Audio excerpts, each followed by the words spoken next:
everybody, hope you guys are having a fantastic week. It's been a pretty good week here at the Charles S. Brown house. I've got to do something I've been waiting so very long, a project I've been waiting so long to get started. And I can't wait to share that with you all because my enthusiasm is at all-time highs.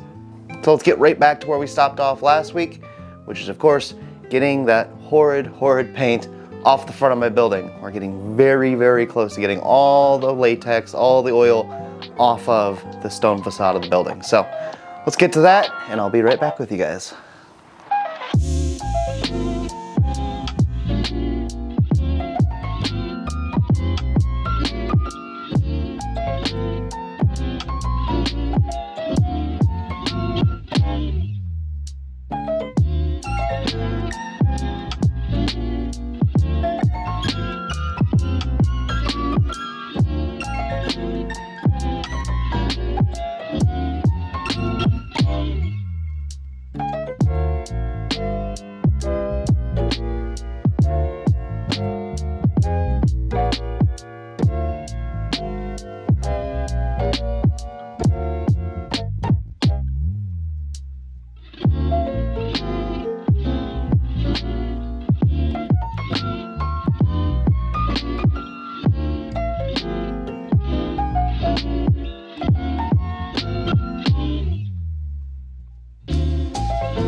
Oh, we are so very close to not having to deal with any more of that paint.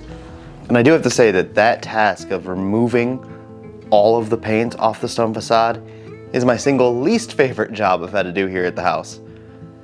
It's just entirely not fun. The stripper is corrosive, so if you get it on you, it burns quite a bit. It's usually quite hot on the front of the building because the front of the building is south-facing.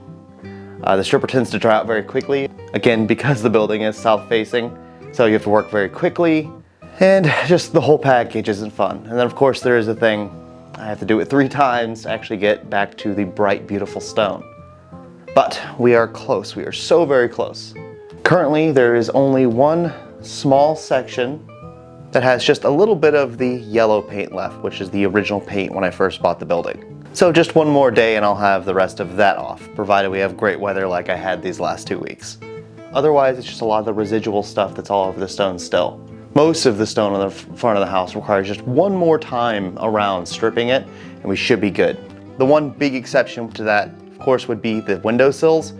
The windowsills, especially on the second floor, are really fragile and really in a rough shape. So I have to approach those with a bit more caution. And that's one feature of the building that might not get the attention it needs this year. Of course, I have to fix the larger issues first. And the sills are in no way, shape, or form structural or really as important as the actual front part of the facade, which of course has plenty of damage itself. Thank you, whoever painted my building forever ago. That being said, I do think the building was actually always painted, just not with latex. But we'll get into that a little bit later in the video. So now on to the task I absolutely adore and is my new favorite thing to work on the house, which is the cornice. So let's roll that footage.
Hello everyone, Caleb here with a very goofy hat.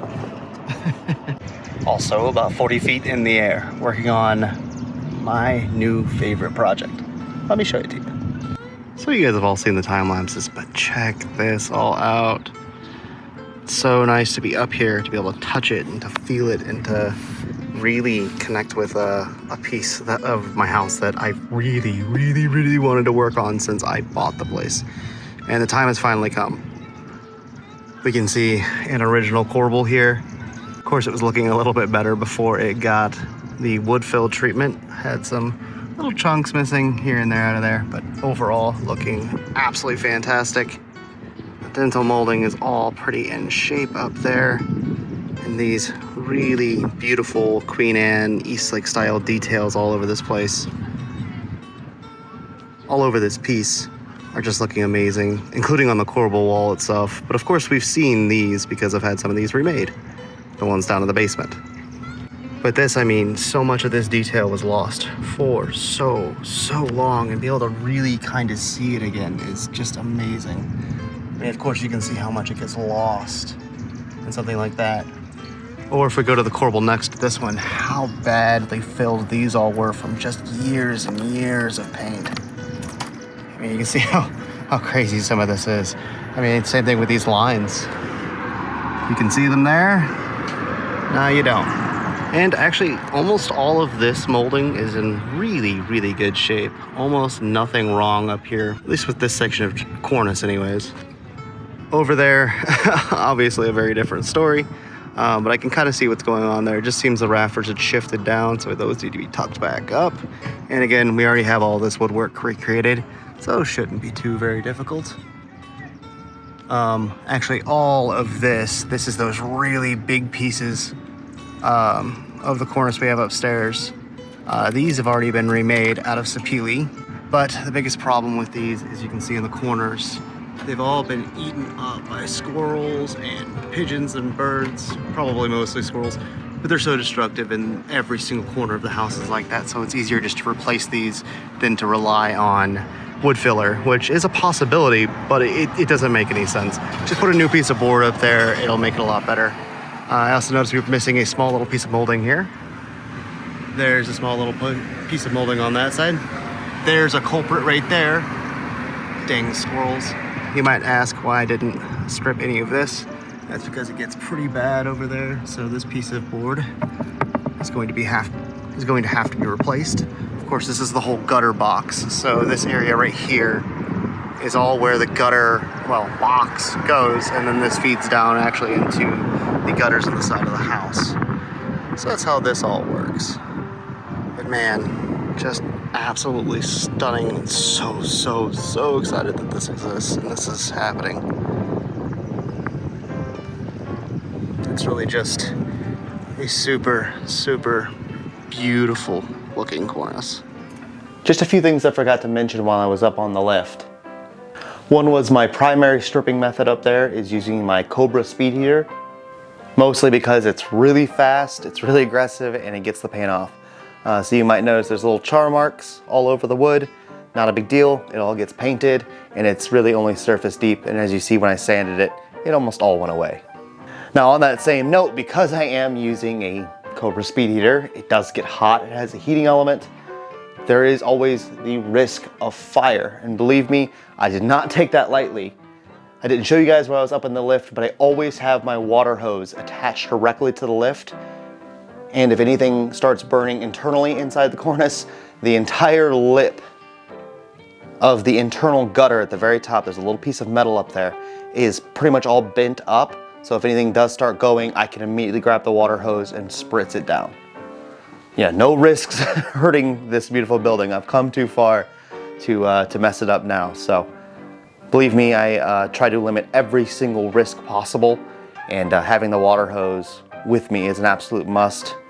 Also, same thing when I strip things like windowsills and stuff down here, my water hose is always handy.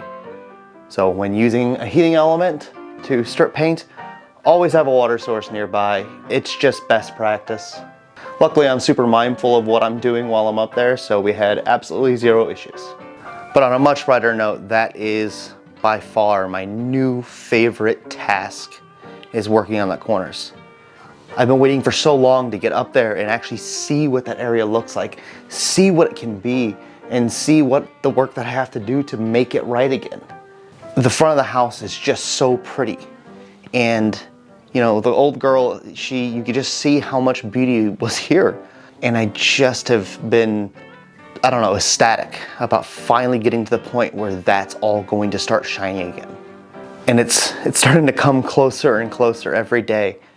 The work you saw me stripping, that's only about 2-ish days, 2.5-ish days of work. So it really actually wasn't that much time out there and up there. So a lot of that paint will come off fairly quickly. So fingers crossed that cornice can start looking perfect again very, very soon. And currently I'm working as well to start planning out the dates where we can get up, rebuild the dormers, rebuild all the missing pieces of the cornice, rebuild all of it and get it all back together. Now, of course, none of that means I'm getting slate anytime soon, but having all of the wood be dried in and perfect again and painted and pretty, that's a huge, huge step in the right direction. And of course, I'll have to save up again to try to figure out the slate because that's another extremely big cost, but we're gonna get it together. You know, step by step, piece by piece, this old girl will shine again. So here's something you guys might be surprised to see.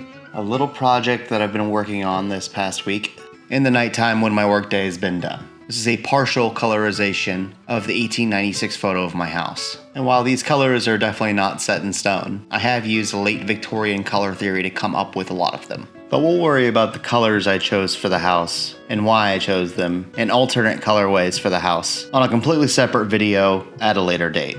I've also upscaled a photo of the house and have been able to pick out a lot more detail.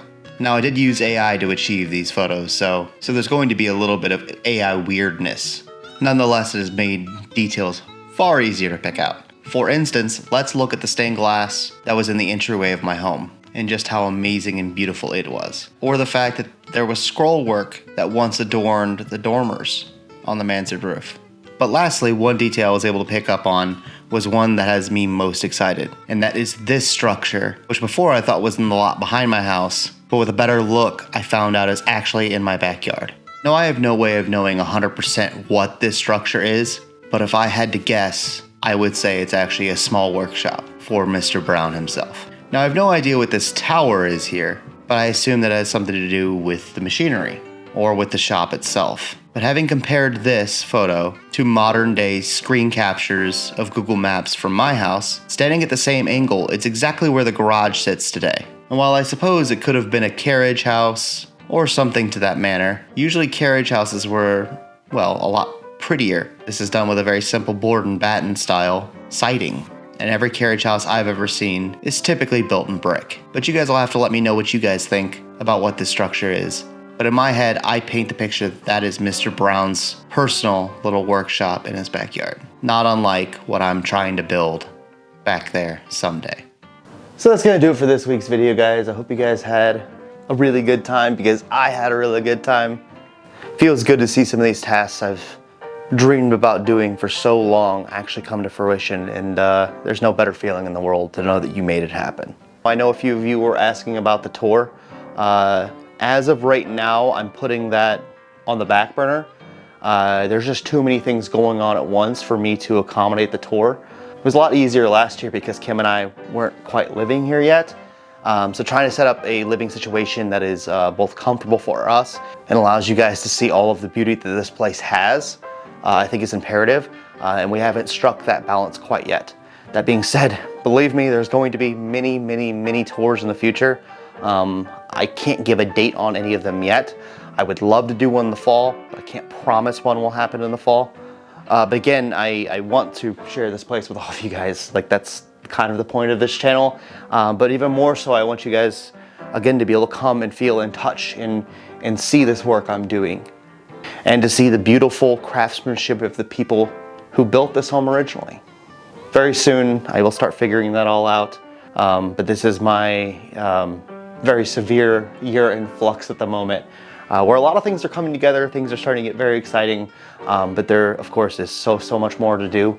But I'll bring you along the journey as the journey unfolds. So, as always, guys, thank you guys so very much for being here. So very much for your guys' support and watching this old beautiful girl get her shine back on.